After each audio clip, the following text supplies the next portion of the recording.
You know how sometimes you randomly think about something or something hits your radar and then suddenly it's like, there it is again? That happened to me the other day, and I'm going to share that story with you and then kind of how it built on itself serendipitously.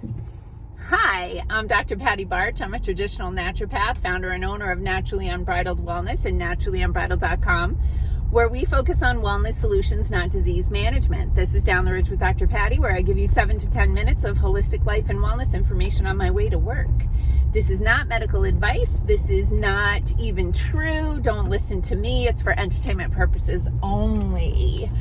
Okay, so first thing I lied about today is on my way to work, because I'm not going to work. Well, I am going to go to work, but not to work. I got to drop some stuff off for my staff. I am off this week, and I really need it.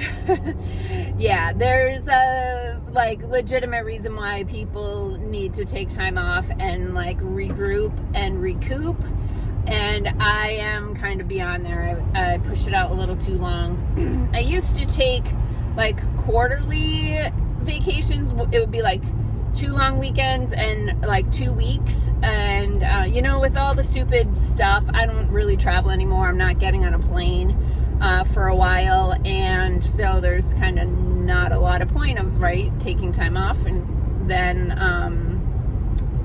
you realize you just need to step away for a little bit. Jeez, buddy, you're crazy. Jeez, it's in a hurry. Anyway, so the thing I wanted to talk about today is, it's so funny. I listened back to one of the videos I did the other day, and I totally mispronounced this word because I'm speaking off the cuff and driving and all of that. And I said gynecomastia, which is what am I talking about? Battlestar Galactica? No, it's gynecomastia. All right. And that's what I wanted to talk about today. So what does that mean? It means breast development in boys or men. And it's a legit concern.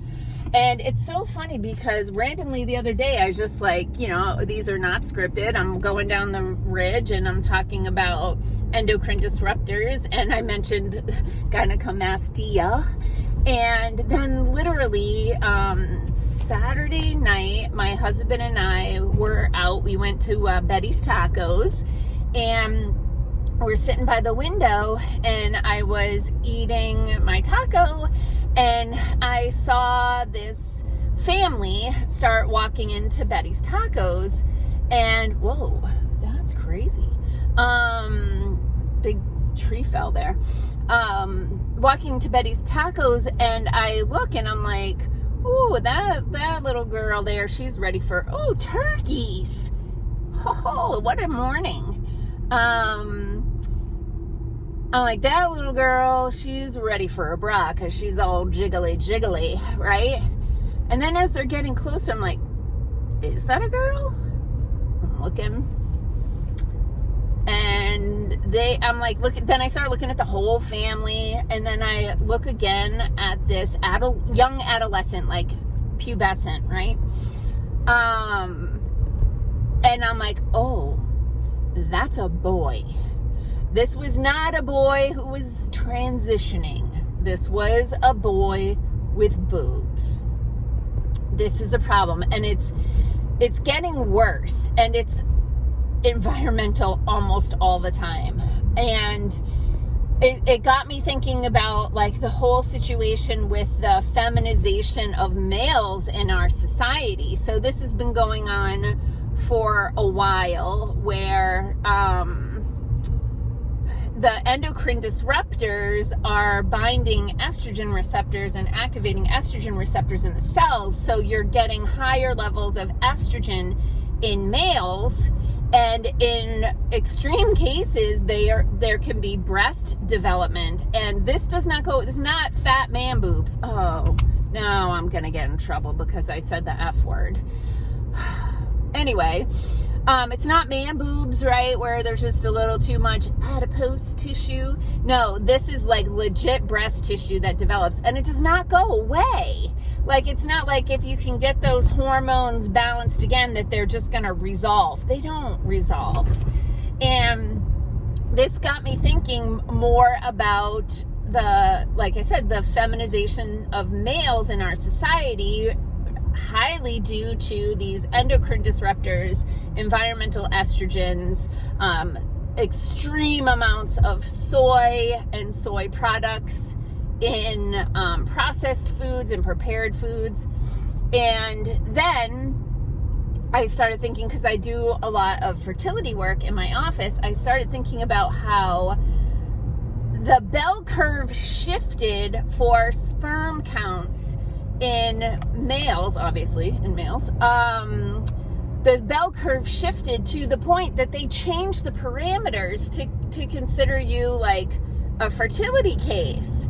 And it's like, this is a problem because the sperm counts, motility, morphology, all the things used to be way up here, and they've moved them like over here. They've like lowered the bar. So they run the tests. The numbers like 20, 30 years ago would have been like, oh yes, you have a low sperm count. And now, because that is so common and the bell curve shifted, they're like, oh, you're perfectly normal.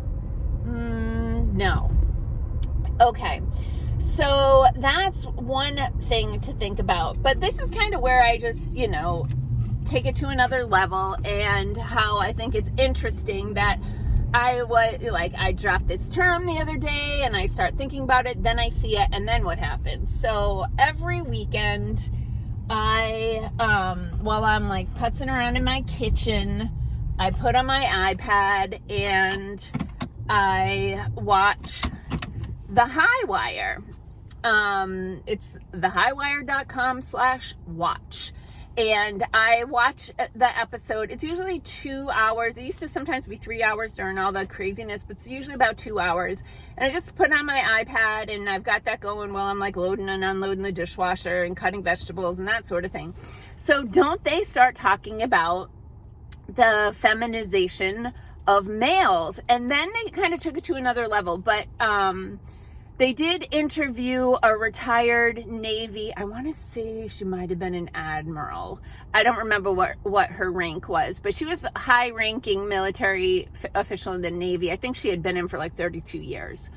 And she was talking about the readiness of the troops, and I was like, oh, this is a bigger concern than low sperm counts and like man boobs, because what is happening is in order to be deployed in active duty or even to stay in the military, you have to meet certain physical parameters, including body mass index, right? So you have to have you can't exceed a specific body mass index or weight and stay in the military, because they're like, we can't send you off to fight because you're not going to be able to carry yourself around and keep up. You're going to put your constituents at risk, and this is, you can't go.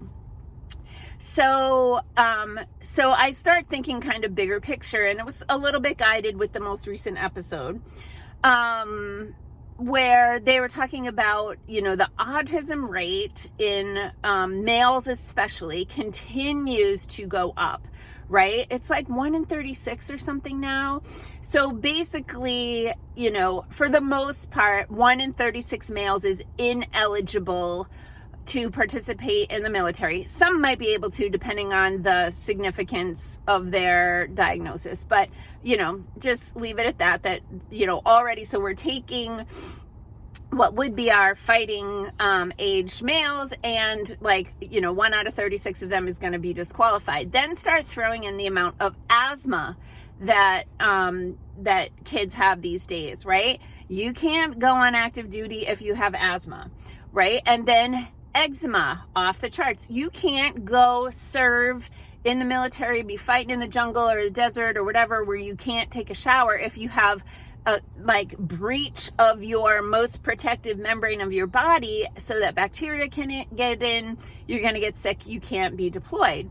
So if you have a chronic condition, you can't go on active duty, and you may or may not be able to even stay in the military. So it's really a concern on a lot of levels that our environment, starting with the food, and it's mostly the food, there's a whole bunch of other crap too, but like if they just fix the food, a lot of the problems would go away. But it's more than man boobs and not getting enough vitamin D because you're sitting around the couch all day. It is literally putting our youth and our freedom at risk, because we are not going to have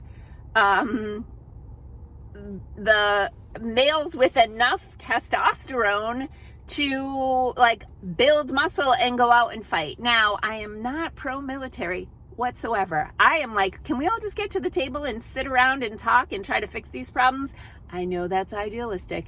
Humans are a flawed species, and for some reason they think they have to keep overpowering each other. If we would all just collaborate instead of conflict, again, lots of things would be solved, but a lot of people wouldn't make all the money they make on the conflict. So I will be back tomorrow when I'm on my way to the gym. Peace out, peeps. Have a healthy day.